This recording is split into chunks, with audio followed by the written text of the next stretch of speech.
જીવનધારા વૃદ્ધાશ્રમ તારીખ 4/6/25ના રોજ જીવનધારા વૃદ્ધાશ્રમ પરિવાર દ્વારા જે સિનિયર સિટીઝન ટિફિન સેવા ચાલે છે કે અમારો જે વૃદ્ધાશ્રમ છે તેની આજુબાજુના 5 કિલોમીટરના સરાઉન્ડિંગ એરિયામાં જે પણ સિનિયર સિટીઝન છે, એકલવાયુ જીવન જીવતા હોય, કોઈને એકલી દીકરીઓ છે, આર્થિક રીતે પછાત છે, અંધ છે, અપંગ છે અને આવા જરૂરિયાતમંદોને જીવનધારા વૃદ્ધાશ્રમ પરિવાર દ્વારા સિનિયર સિટીઝન ટિફિન સેવા અંતર્ગત ઘરે ઘરે ટિફિનો પહોંચાડવામાં આવે છે.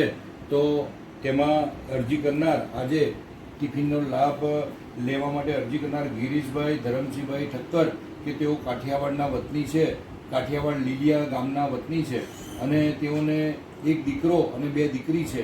2 દીકરી છે તો એક દીકરી અત્યારે હાલ પંજાબમાં છે, એક દીકરી અહીંયા છેક અહીંયાથી લગભગ 12-13 કિલોમીટર દૂર રહે છે અને દીકરો છે તો દીકરો કમાય ના કમાય અને બરાબર કરી શકતો નથી, તેની આર્થિક પરિસ્થિતિ નબળી હોવાના કારણે.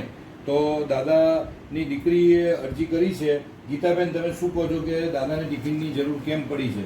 તેઓ એકલા રહે છે એટલા માટે, અને અમારા 2 બહેનોના મેરેજ થઈ ગયા છે અને 2 ભાઈ છે એ બરાબર ધ્યાન આપતો નથી અને મારા પપ્પાને પેરાલિસિસ છે એટલા માટે તેમનું કોઈ કરી શકે એમ નથી. એટલા માટે પેરાલિસિસ છે અને અત્યારે હાલ કોઈ કરી શકે એવું નથી.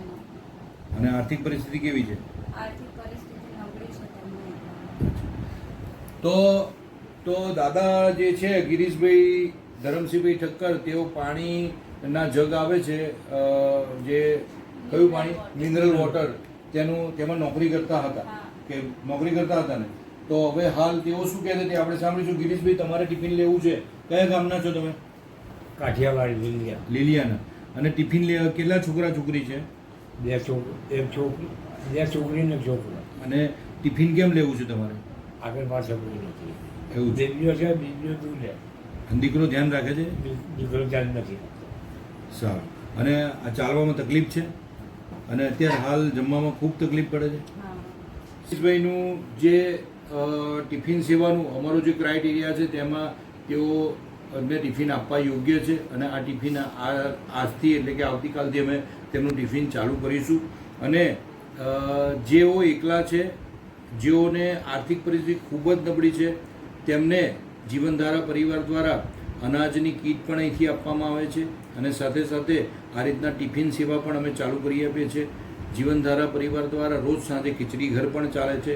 એટલે જે કહીએ કે એકબીજાને મદદ કરો અને એકબીજાને હૂંફ પૂરી પાડો, તો તેના અંતર્ગત જીવનધારા વૃદ્ધાશ્રમ પરિવાર ઘણા બધા માનવતાવાદી કાર્યો કરે છે અને આજથી આ ગિરીશભાઈનું ટિફિન પણ અમે ચાલુ કરીએ છીએ. તો જીવનધારા વૃદ્ધાશ્રમ પરિવારના પ્રણામ.